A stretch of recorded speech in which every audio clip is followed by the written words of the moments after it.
Feminine TE, I just feels like I don't, God damn it.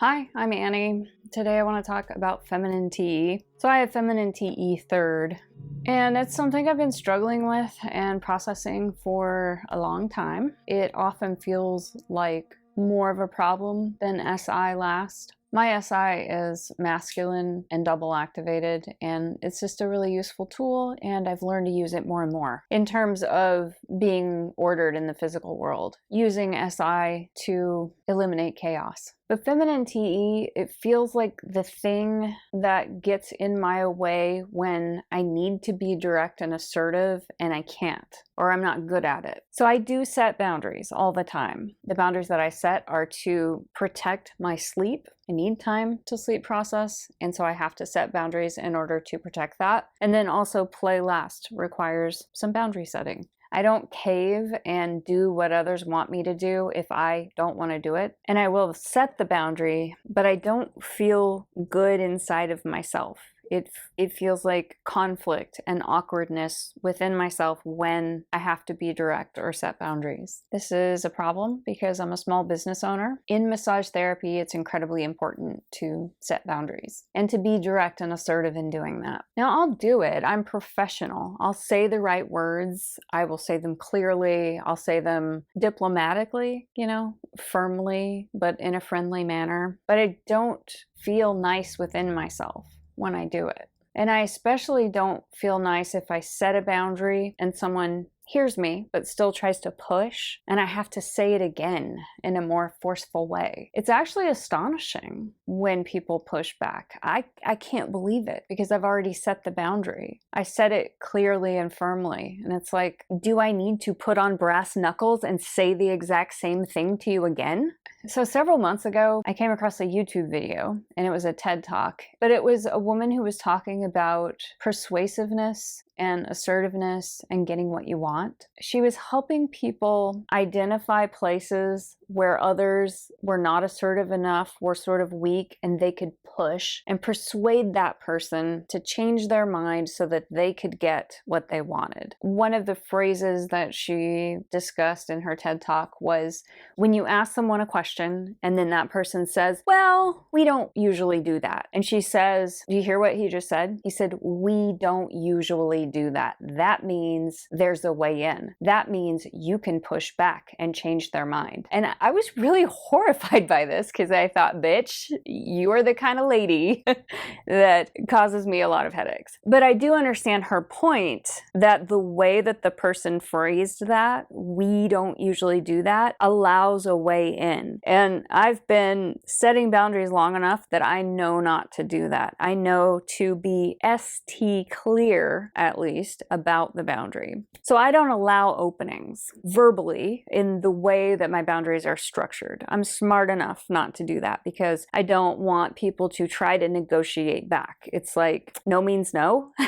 Right? I mean, it feels like that violent to me. It's like, it's an assault. Like, I literally just told you what my boundaries are. I cannot believe you're pushing back. I cannot believe you're trying to negotiate with me. Like, this is my decision. This is how I run my business. Do not push back. It feels violent. So anyway, I know enough to be ST clear. So let me say what I love about feminine TE. I love that it can be persuasive in a very soft, graceful, feminine way. So instead of pushing my beliefs or my opinion on you or needing you to believe what I believe, I would be more likely to ask powerful questions to lead you to at least see my perspective or to lead you to a perceptual shift. I'm not going to say, you need to do this way. I would say, I wonder if it would be easier if you did it this way. Do you think that would be easier? That kind of thing. It's just very graceful, soft, feminine way. So here's the thing that comes up a lot in my business. My boundaries are clearly stated around scheduling, but they're stated electronically. I love electronic scheduling because I can put the effort into diplomatically saying the boundaries, in a nice, friendly way that's clear and firm. And then I don't have to do it again. I don't have to do it over and over face to face. And I don't have to make a decision each time. The person asks me, will you do this? Will you do that? And I have to just, play energy decide in that moment. I hate being put on the spot, especially when people are asking for favors, because I want to think about whether or not I really want to do that. And so when that does come up, what I try to remember to do, if somebody asks me something on the spot, I'll say, let me think about that and I'll get back to you. So anyway, this thing that has come up in my business for years and years is my boundaries are clearly stated. It's not a same day service. That just doesn't work for me. Some people really operate on the thrill of that last minute energy, like let me drop what I'm doing and rush in to rescue you. But in massage therapy, when you're a solo practitioner, that never ends. Once you invite it in and build your practice around, hello strangers, contact me anytime, I will jump when you say jump, then you're sort of like locked into that culture and that business model for your entire business. And I know that I'm not up for it. I also know that it's good to be flexible sometimes. So in the past, in my 15-year career, there have been times when I was flexible in the moment and I got burned so bad a few times that I just never did it again. I remember one time a guy wanted a same day appointment, and this was back when I was like really new. And I think I did say, well, I don't usually do that, but I'll get you in today. But I have to tell you that I really need to eat lunch first. So how about you show up at 1 o'clock, but please do not show up early because I won't be ready because I need just 25 minutes to eat lunch. I need to take care of myself. That's an incredibly reasonable thing to say to a stranger who you've never met, who you are agreeing to see, on short notice. That's an extremely reasonable request. The guy was knocking on my door within 10 minutes. He was just around the corner. And I was not assertive enough to say, fuck you, get the fuck out of my office right now. What he did was incredibly rude. It's incredibly rude. The customer is not always right, okay? My request was reasonable. So I just ate it. Instead of lunch, I just ate his fucking bullshit. I got burned. I was flexible and I got burned. Another thing that has happened a few times when I was flexible with people who said they really needed to get in this afternoon is that I would agree, stop what I'm doing, get ready, get prepared for the appointment. And this isn't nothing, stopping what I am doing. I am being efficient. I have stopped what I am doing. I've done work to get ready for this appointment, mentally and physically, setting the room up, all this stuff. And then the person doesn't show. This has happened more than once. And it just kind of seems like people who schedule things on the fly last minute, maybe they're not organized, or maybe they're just likely to change their mind. Like, ooh, I want a massage right now. Will you give me a massage in 1 hour? I'll be there. But then something else distracts them. They're like, ooh, no, I think I want to go get tacos with my best friend Sally. This has sort of wrecked the efficiency of my day. It's just a waste of time. So fucking unreasonable. God, I am bitter about this. I'm really bitter. So I just stopped doing it. I was like, no, I'm not. This is not a same day service. Now my hours are competitive, so I'm working afternoons, evenings, and weekends. There are other massage therapists who won't work on the weekends. They won't work on evenings. I feel like what I'm offering is competitive because I'm available for people after work. I'm willing to work, relatively late in the evening. A lot of people like to get a massage right before they unwind, get a massage, have dinner, go to bed. It's really relaxing. And I fully understand that I am missing out on people who prefer that in the morning because I'm catering to the people that want to do a massage in the evening or on the weekends. I get that. Like, it's okay to cater to a specific demographic. Now, why wouldn't I be more flexible than that and have my whole schedule open? Well, because I do other things. Because if I do a massage at 10 a.m. and then, another one at 1 o'clock and then another one at 7 p.m., then the time in my day is cut into these tiny little shards. And it's really hard to just jump in and out of different projects. It's like, what are you going to do with 45 minutes? You know, I mean, if I only had 45 minutes, I'd probably do some chores or relax and read, but it just isn't an efficient way to run a business, to have your time all chopped up into little bits, because there are other things that I love to do. And that does not mean that I don't also love being a massage therapist. It just means that like there's boundaries, you know, that I just prefer to do it this way. Another thing is that if you look at other professions that are on call, like say doctors, for example, doctors are on call maybe like 1 day a week. Some of them, this is just like a common scenario, they'd be available on call 1 day a week and then maybe 1 or 2 weekends of the month. And they know when that's going to be and they're prepared for it. In massage therapy, it kind of seems like people expect massage therapists to be available all the time, every day of the week. And even when you set limits, you can never please people. So if I have Mondays off, then people will say, what do you mean you don't work on Mondays? You know, or if you pick a different day, Thursdays. What do you mean you don't work on Thursdays? That's so random. And, you know, one thing that you can say about me is that I'm fucking consistent. So no, I don't work on Mondays and I don't work on Wednesdays. Those are the only days I take off, and I'm fucking consistent. It's been like that for years. My clients know what to expect of me. It's clearly stated.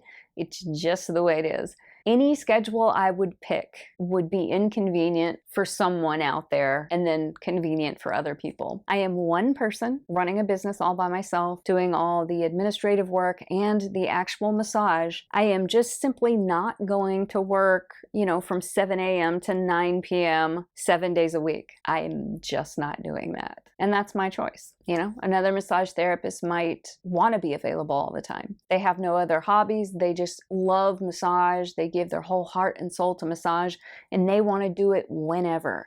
And that's great for them. It's not great for me. But here's where it gets tricky, that my boundaries are clearly stated. And I have certain clients who ask me over and over and over again, hey, I know you don't do same day appointments, but I was just wondering if you could get me in today. Now, I can't ignore their phone call or their text message. I'm obligated to stop what I'm doing and spend the energy to call them back and say the exact same boundary that I have always said. And a lot of times they say, well, doesn't hurt to ask. But it does. If you ask over and over and over again, that is fucking rude. You know what my boundary is. I've told you 10 times. I can't believe you're asking me this again. And then once this happens, it's really hard for me to say, hey, I've noticed that you've asked me this 5 times. I want you to know that the answer is always going to be no. It's not a same-day service. That's stated clearly on my scheduling everywhere. You know this. Please don't waste your energy asking me again, because the answer is always going to be no. It's hard for me to be assertive in that way. I'm actually astonished when I tell someone a boundary and they push back. It feels like being assaulted. No means no. It's like as astonishing, like if a man cornered me and was assaulting me, I would think, I can't believe this is happening. I said no. I can't believe this person is pushing back when I've just so nicely and plainly stated my boundary. It just amazes me. And it hurts the relationship. I have a client who does this, and kind of my favorite client. Like, I love this person. I love seeing the client. But it's this one thing that happens over and over again. I just can't believe you're asking me this. I cannot believe it. And I do state my boundaries, but it feels gross inside of me. I can't explain it. It's like a mousy, feminine kind of energy inside of me. An energy that feels like it's not okay to set a boundary. So what I would like to do is get better at being direct, at stating my boundaries and deciding what's reasonable for myself. Now, my scheduling boundaries, I do think that they're reasonable. I really do. Afternoons, evenings, and weekends, are you kidding me? What's not reasonable about that? So what I would like to do is more and more feel comfortable being direct. Like, feel comfortable just stating a boundary and feeling cool inside myself. Like, not not conflicted and angsty. So anyway, I've been processing that for a really long time, and I think that it's feminine TE that's causing me to feel that way. And sometimes I wonder what it would be like to have masculine TE for a day. Because I feel like if you have masculine TE, then you state your boundaries and like you don't feel yucky inside. So when the client asks me that over and over again, I feel like they aren't respecting me, and so I have no problem lying. Like, oh no, I'm sorry, I can't, my dog is on fire, you know?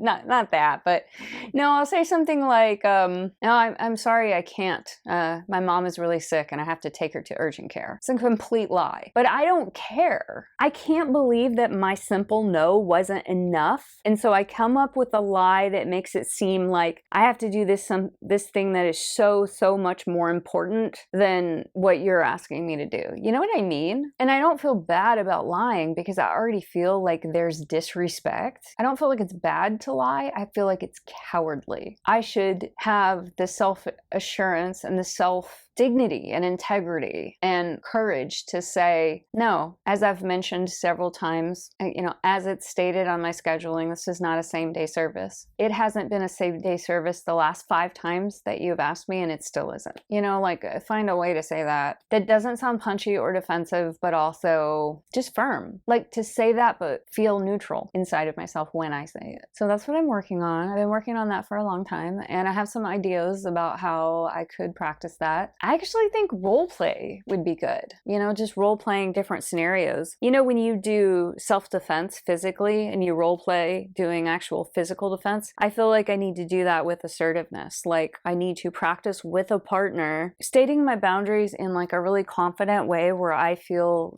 like totally neutral and calm inside. Because it really gets my goat every time when people push back on boundaries. It really puts me off balance, and I need to work on that because I'm 44 years old and it's time to get over it. So that's it.